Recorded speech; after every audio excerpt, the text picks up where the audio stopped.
तो भाई वही कहावत है ना कि जिस चीज को पूरे दिल से चाहो पूरी कायनात तुम्हें उससे मिलाने में लग जाती है। तो भाई एसबीआई क्लर्क रिजल्ट के मामले में ये वाली कहावत बिल्कुल ही उल्टी साबित हो रही है, बिल्कुल गलत साबित हो रही है। बिकॉज हम इस चीज का जितना ज्यादा वेट करते जा रहे हैं रिजल्ट उतना ज्यादा यहाँ पे हमारा डिले होता जा रहा है। अब ये रिजल्ट कब आएगा, कैसे आएगा, तो भाई इसके ऊपर आज ही एसबीआई ने अपना एक नया डायरेक्टिव लॉन्च कर दिया है। भाई उसमें एसबीआई ने बोला है कि भाई अब हमें नहीं पता कि ये रिजल्ट कब आएगा, बिकॉज हम इलेक्शन होने तक ये रिजल्ट आप घोषित नहीं करने वाले। ये भाई इलेक्शन तक अभी आपका रिजल्ट डिले हो गया है। मतलब यहाँ पे आप सीधे सीधे मान के चलो कि इलेक्शन लास्ट है 4 जून, तो आप मान के चलो मोटा मोटा सेकेंड वीक ऑफ जून से पहले अब हमारा एसबीआई क्लर्क का रिजल्ट आने के चांसेस बहुत कम है। भाई इतनी बात एसबीआई ने बिल्कुल साफ कर दी है। पर यहाँ पे बहुत सारे स्टूडेंट ऐसे जिनकी आखिरी उम्मीद एसबीआई थी, भाई उनको बार बार ऐसा लग रहा था यार एसबीआई का रिजल्ट आ जाए, हमारे सिलेक्शन के चांसेस बन रहे हैं। बिकॉज बहुत सारे बेचारे ऐसे स्टूडेंट हैं जिनका ना तो इस बार आईपीएस क्लर्क में सिलेक्शन हुआ, ना एसबीआई पीओ में सिलेक्शन हुआ, और अब फाइनली आईबीपीएस पीओ में भी उनका सिलेक्शन नहीं हुआ। मतलब बहुत सारे स्टूडेंट मैंने देखे जो 0.8 नंबर से रह गए, कुछ तो 0.1 से रह गए, कुछ 0.25 नंबर से रह गए। मतलब बहुत क्लोज जाके बच्चे ऐसे हैं जो वहां पे जाके जिनका सिलेक्शन नहीं हुआ, जो फेल हो गए, और उनकी आखिरी उम्मीद अब एसबीआई क्लर्क का एग्जाम ही है।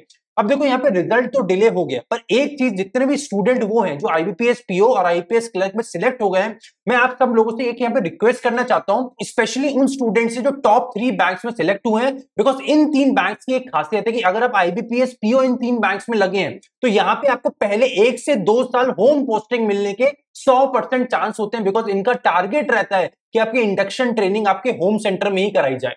और ये 3 बैंक्स का नाम क्या है भाई? सबसे पहला बैंक होता है आपका पीएनबी। पीएनबी में इंडक्शन ट्रेनिंग होती है 1 साल की, फिर उसके बाद 1 साल आपकी ऑन द जॉब ट्रेनिंग होती है। तो यहाँ पे आपके इंडक्शन के बाद होम पोस्टिंग मिलने के चांसेस बहुत होते हैं। दूसरा बैंक होता है आपका यूनियन बैंक ऑफ इंडिया, और तीसरा बैंक होता है आपका बैंक ऑफ बड़ौदा। ये तीनों ही बहुत बड़े बड़े बैंक है, और तीनों में ही यही होता है कि पहले 1 से 2 साल आपका इंडक्शन ट्रेनिंग चलता है। तो कम से कम 1 साल, पहला 1 साल तो आप लोग बिल्कुल अपने घर पे रह के ही ब्रांच जाओगे। मतलब जैसे आपकी इंडक्शन ट्रेनिंग खत्म, घर से आपका वहां पे काम चालू हो जाएगा। तो यहाँ पे आपको टेंशन लेने की बिल्कुल जरूरत नहीं है। तो अगर इन 3 बैंक्स में आपका आईबीपीएस पीओ से स्पेशली सिलेक्शन हुआ है, और अगर आप आईबीपीएस पीओ को लेकर सीरियस हो, तो मैं आपको बोलूंगा भाई एसबीआई क्लर्क में किसी स्टूडेंट की जिंदगी बन सकती है, तो उसकी सीट मत खाना। बिकॉज भाई देखो, आपको तो फर्क नहीं पड़ेगा भाई, आप तो ऑलरेडी अच्छे बैंक्स में आईपीएस पीओ लग चुके हो। पर बहुत सारे स्टूडेंट ऐसे जिनकी आखिरी उम्मीद एसबीआई क्लर्क ही है, तो उनको यहाँ पे एक मौका जरूर देना। और अगर आप इन तीनों बैंक्स में से किसी में सिलेक्ट हुए हो, या इसके अलावा भी किसी और बैंक में सिलेक्ट हुए और आप आईबीपीएस पीओ लगे हो, तो मैं आपको बोलूंगा उन चीजों को कंसीडर करो। और एसबीआई क्लर्क में अगर आपका सिलेक्शन हो जाता है, तो उसके बाद भाई मेडिकल और जो डॉक्यूमेंट वेरिफिकेशन होता है उसको आप लोग बिल्कुल भी अटेंड ना करें। बिकॉज जब आप अटेंड नहीं करेंगे तो अगले स्टूडेंट को अगले आने वाले रिजर्व लिस्ट में मौका मिल सकता है। और जितने ज्यादा स्टूडेंट हो सकता है, अगर एक स्टूडेंट भी आपकी वजह से जा सकता है, तो आपको अनलिमिटेड दुआएं देगा यार जिंदगी में, तुम और कहां कहां पहुंच जाओगे। एसबीआई क्लर्क तो एक बहुत छोटी सी बात है। तो अब बस यही रिक्वेस्ट है कि भाई देखो, अब रिजल्ट तो डिले हो गया, बट एक छोटी सी रिक्वेस्ट है कि अगर आप लोग ऑलरेडी सिलेक्टेड हैं, तो किसी और स्टूडेंट को आगे बढ़ने का मौका दे, किसी और परिवार को आगे बढ़ने का मौका दे, किसी और पूरे खानदान को एक सरकारी नौकरी देने का मौका दे, और उनको एक लाइफ में आगे एक अच्छी खुशियां लेने का मौका दे। तो ये सारी चीजें अब आपके ऊपर है। तो रिक्वेस्ट अगेन वही है कि अगर आप सिलेक्टेड हैं तो एक सीट ना खाएं, बाकी आपको जो ठीक लगता है आप लोग बताइए।